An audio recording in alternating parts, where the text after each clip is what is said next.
Крупните реформи во медиумите остануваат заглавени во собранието. Периодот на обструирање на законот за измени и дополнување на законот за аудио и аудиовизуелни медиумски услуги е крајно неприфатлив, велат од Центарот за развој на медиуми. Оттаму посочуваат дека реформите во медиумскиот сектор треба да ги отстранат разните видови на притисоци врз медиумите и во крајна линија да обезбедат слободен, демократски и плуралистички систем.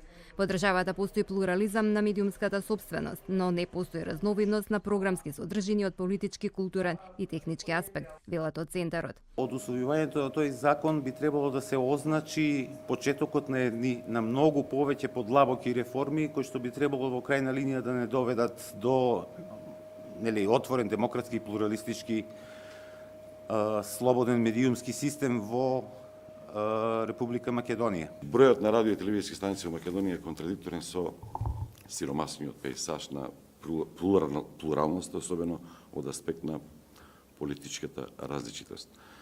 Медиумскиот плурализам во Македонија постои само на хартија, како бројка на собственици која не се преточува во стварноста како разновидност на ставови, погледи и интереси. Од кабинетот на министерот без ресор задолжен за комуникација, отчетност и транспарентност Роберт Поповски најавија поголема поддршка за печатените медиуми.